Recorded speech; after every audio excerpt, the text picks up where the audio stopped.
नमस्कार। The legal Indian के इस एपिसोड में आपका फिर से स्वागत है। दोस्तों, हाल ही में हमने माननीय चीफ जस्टिस ऑफ इंडिया के द्वारा कहा गया एक बात हमने सुना जो कि काफी चर्चा में आया।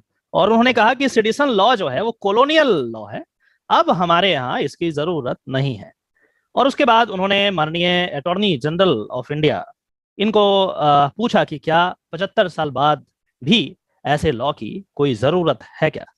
दोस्तों, आज के इस वीडियो में हम कुछ इन्हीं बातों पे चर्चा करेंगे। हमारे वैसे व्यूअर जो नए हैं इस चैनल पे वो हमारे बारे में थोड़ा बहुत जान सकते हैं। चलिए अब हम टॉपिक को शुरू करें। ये न्यूज चर्चा में इसलिए आया क्योंकि प्रेजेंटली एक पिटीशन फाइल किया गया है, मेजर जनरल रिटायर्ड हैं इनके द्वारा, और उसके बाद इन्होंने सेक्शन 124 ए को चैलेंज कर दिया। Section 124 A of the IPC को चैलेंज कर दिया, कहा कि ये तर्कसंगत नहीं है, अब इसकी जरूरत हमारे देश में नहीं है। तो इस पे माननीय chief justice of India N V. Ramana ने अटॉर्नी जनरल के वेणुगोपाल से पूछा और कहा कि it is a colonial law, it was meant to suppress the freedom movement, the same law was used by the British to silence Mahatma Gandhi, Tilak etcetera, still it is necessary after 75 years of independence. 75 साल के बाद भी इसकी जरूरत है। तो independence का मतलब क्या हुआ? 75 साल पहले भी ब्रिटिशर्स जो है हमारे ऊपर जुल्मो सितम करते थे, और आज 75 साल बाद भी ऐसे जुल्मो सितम हमारे देश में देखने को मिल रहा है। तो फिर इंडिपेंडेंस का मतलब क्या हुआ? पहले मतलब बताया जाए। तो फिर इस पे माननीय वेणुगोपाल साहब ने कहा कि देखिए, आप इस प्रोविजन को स्ट्रक डाउन नहीं कीजिए, जरूरी नहीं है स्ट्रक डाउन करना, आप गाइडलाइंस बता दें और उसको यूज करके पुलिस अथॉरिटी जो है या स्टेट जो है इस सेक्शन को इन्वोक करेगी। हालांकि चीफ जस्टिस ऑफ इंडिया इससे कन्विंस नहीं नजर आए, और उसके बाद उन्होंने सेंटर को नोटिस इशू कर दिया कि आप अपना जवाब दाखिल करें कि आखिर आप क्या ऐसा करते हैं।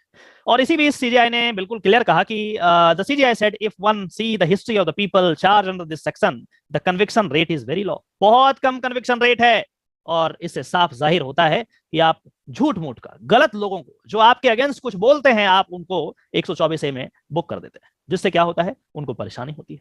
और इसका कन्विक्शन रेट बहुत कम है। क्यों है ऐसा?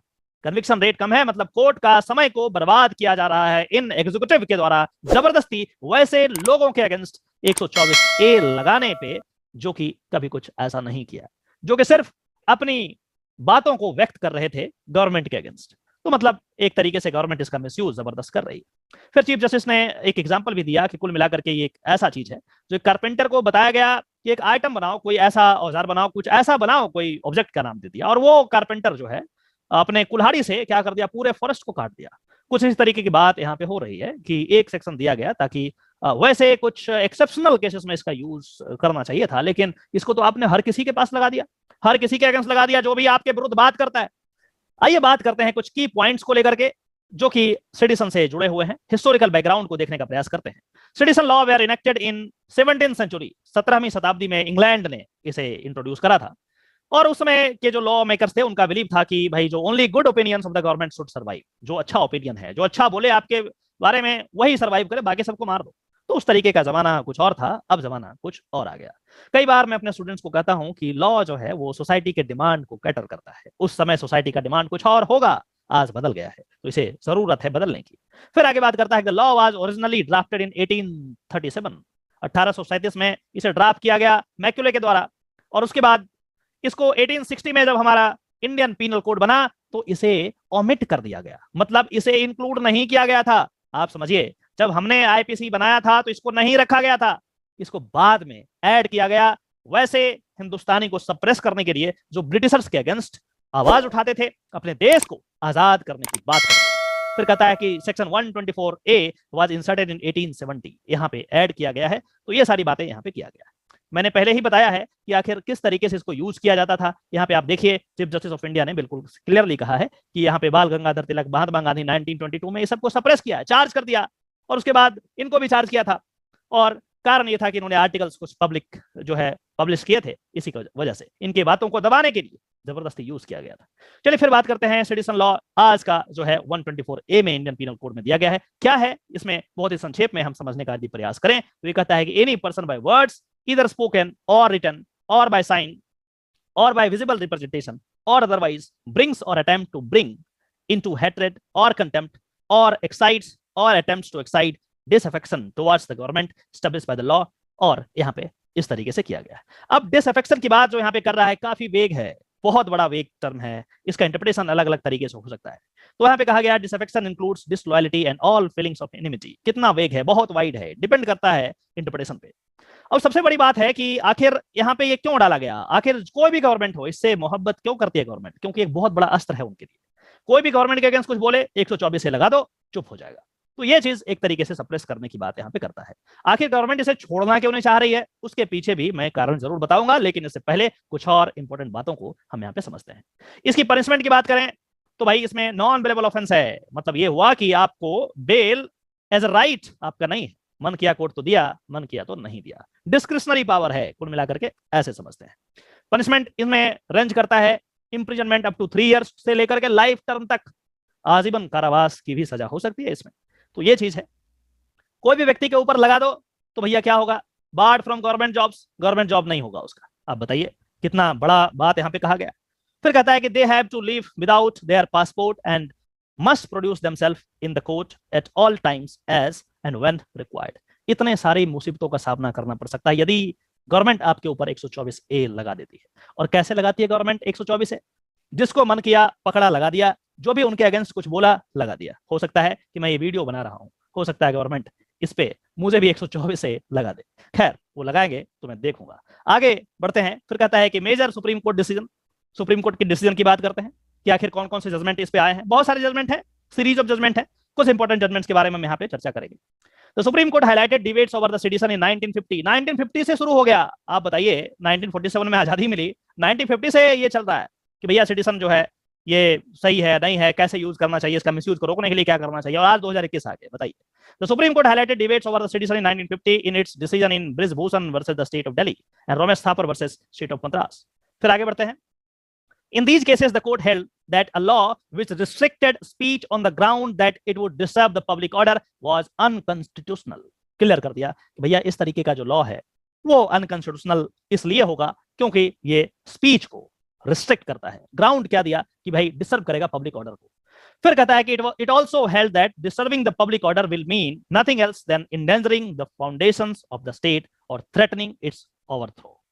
Thus, its decision prompted the first constitution amendment where the 1902 article 19(2) को amend किया गया, was rewritten to replace undermining the security of the state with the interest of public order। उसको चेंज कर दिया क्योंकि अब प्रेशर पड़ रहा था, जजमेंट से प्रेशर पड़ता है गवर्नमेंट पे, यहाँ जजमेंट आ गया, हो सकता है कि इसको कहीं ऐसा ना कि अनकॉन्स्टिट्यूशनल कर दे।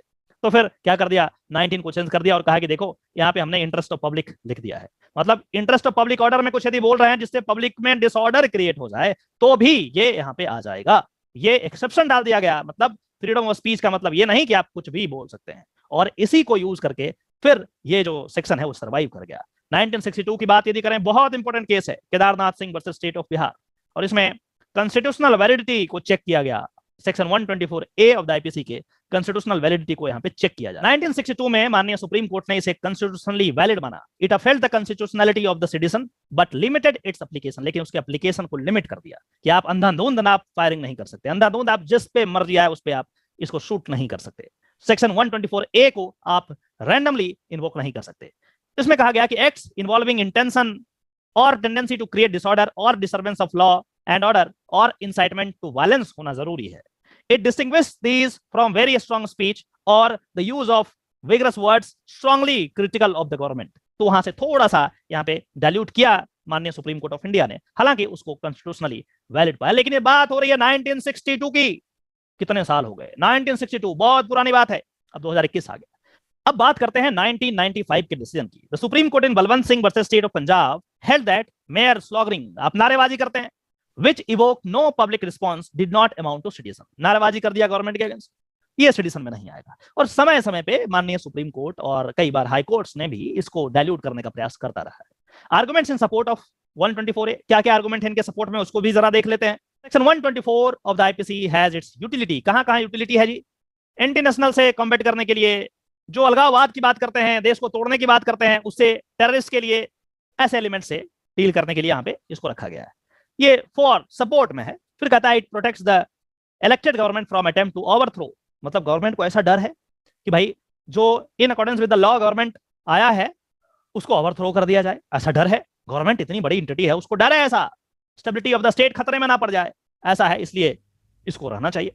फिर कहता है सबसे बड़ी बात तो यहाँ पे है, पावर गेम यहाँ पे है। कहता है if contempt of court invites penal action, यदि कोर्ट के अगेंस्ट आप कुछ बोलेंगे तो भैया कंटेम्प्ट ऑफ कोर्ट हो जाएगा। तो कंटेम्प्ट ऑफ गवर्नमेंट भी तो होना चाहिए, इसलिए पावर जो है, पावर एक बार मिल गया तो छोड़ना नहीं चाहता कोई। अब कोर्ट के पास तो एक्स्ट्राऑर्डिनरी पावर है कंटेम्प्ट का, लेकिन बाकियों के पास नहीं है ऐसा। तो उसी का एक प्रारूप है 124A में इन्होंने डाल दिया कि गवर्नमेंट के अगेंस्ट कुछ बोलोगे तो ये भी कंटेम्प्ट ही माना जाएगा अलग तरीके से, और इसके लिए पनिश किया जाएगा। तो ये सबसे बड़ा रीजन है जो कि अपने पावर को यहाँ पे छोड़ना नहीं चाहते। फिर ऐसा कहता है कि बहुत सारे ऐसे स्टेट्स हैं जहां पे माओइस्ट का प्रॉब्लम है, रिबेल ग्रुप्स हैं, तो वो पैरेलली एडमिनिस्ट्रेशन को रन करते हैं, तो उनको भी उनसे डील करने के लिए जरूरी है ये।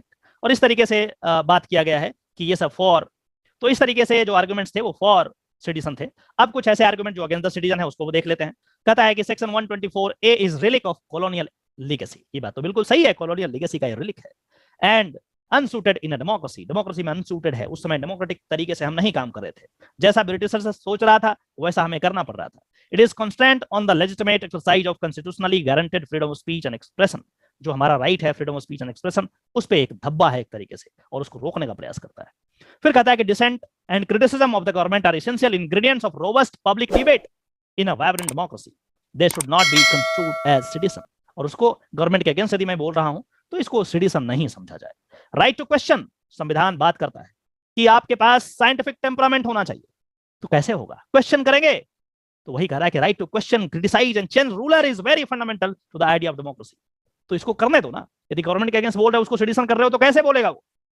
तो ये चीज यहाँ पे कहा गया है। फिर एक और बहुत बड़ी बात यहाँ पे लिखी है, कह रहा है कि the British who introduce sedition to oppress Indians, oppress करने के लिए यहाँ पे जो लाया था वो खुद ही अपने कंट्री में से एबॉलिश कर दिया। They themselves abolish the law, उसको एबॉलिश कर दिया बहुत पहले। There is no reason why India should not abolish this section.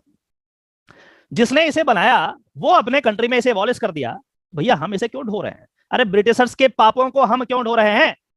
तो ये सारी चीज है। इसमें यह भी कहा गया कि और बहुत सारे ऐसे आईपीसी में बहुत सारे सेक्शन हैं, दूसरे एक्ट हैं जहां पे पीनल एक्शन लिया जा सकता है यदि कोई जानबूझ करके डिसरप्ट करना चाह रहा है, पब्लिक ऑर्डर को डिसऑर्डर में चेंज करना चाह रहा है, तो बहुत सारे और भी एक्ट हैं, वहां से ले लेंगे एक्शन। ये जरूरी क्यों है, इसको हटाओ ना फिर।